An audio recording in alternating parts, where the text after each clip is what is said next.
de la masse. Qu'est-ce que la masse? C'est une question qui peut sembler stupide. Tout le monde sait ce que c'est que la masse. C'est une quantité qu'on mesure en kilogrammes et qui mesure la quantité de matière contenue dans un corps. Mais on va voir que, à propos de la masse, beaucoup de questions se posent, continuent de se poser en physique, et c'est ces questions que nous allons essayer de raconter. Alors, l'histoire a commencé avec la chute des corps. Les corps tombent, et quand nous les regardons tomber, nous voyons que les corps les plus lourds tombent plus rapidement que les corps les plus légers. C'est ce qu'avait noté Aristote, en particulier, mais beaucoup d'autres avaient observé ce phénomène évident. Les corps lourds tombent plus vite que les corps légers. Et au XVIIe siècle, au tout début, Galilée, grand physicien italien, se met à réfléchir sur la chute des corps et se pose la question de savoir si Aristote a vraiment raison. Est-ce que les choses se passent comme nous voyons qu'elles se passent?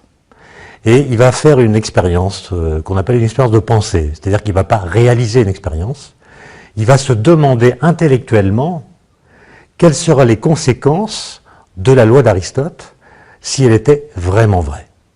Alors supposons, dit Galilée, qu'Aristote ait raison. Ça veut dire que si je prends par exemple une boule de pétanque, et si je la laisse tomber en même temps qu'une balle de tennis, puisque la boule de pétanque est plus massive que la balle de tennis, elle va tomber à une vitesse qui est plus grande que celle de la balle de tennis. C'est ce que dit Aristote. Admettons que ce soit vrai. D'ailleurs, si on fait l'expérience, c'est ce qu'on voit. Mais, dit Galilée, imaginons que maintenant, on mette une ficelle qui relie la boule de pétanque à la balle de tennis. Dans ce cas, l'ensemble formé par les deux objets, la balle de pétanque plus la boule de tennis, ou plutôt la boule de pétanque plus la balle de tennis, est plus lourd que la boule de pétanque. Or, d'après Aristote, plus un corps est lourd et plus il tombe vite. Donc, l'ensemble formé par ces deux objets doit tomber plus vite que la boule de pétanque. Première conclusion. Mais en même temps, pendant la chute, la balle de tennis, qui tombe moins vite que la boule de pétanque, va tendre la corde. Le système, en fait, va tomber comme ceci. Il y aura la boule de pétanque, au-dessus d'elle, la balle de tennis, et la corde qui sera tendue. Et comme celle-ci tombe moins vite que celle-là, dans sa chute, elle va freiner la chute de la boule de pétanque. Et donc cette fois, je conclus à partir des mêmes prémices, à partir de la même hypothèse, que l'ensemble formé par les deux objets tombe moins vite que la boule de pétanque, puisqu'elle est freinée par la balle de tennis. Et donc j'arrive à deux conclusions qui sont contradictoires l'une avec l'autre, alors que j'étais parti des mêmes hypothèses. Dans le premier cas, l'ensemble formé par les deux objets tombe plus vite que la boule de pétanque, dans le deuxième cas, elle tombe moins vite. Donc il y a une contradiction. Et Galilée dit, pour résoudre la contradiction, il faut supposer que tous les corps, quelle que soit leur masse, tombent de la même façon. Autrement dit, la chute des corps est un phénomène physique qui ne dépend pas de la masse des corps, contrairement aux apparences. C'est ce qu'on appelle l'universalité de la chute libre. La vitesse à laquelle tombe un corps ne dépend pas de sa masse, ni de sa constitution, ni de sa composition chimique, etc. Et alors, évidemment, il reste à expliquer pourquoi cette loi n'est pas la loi que nous observons.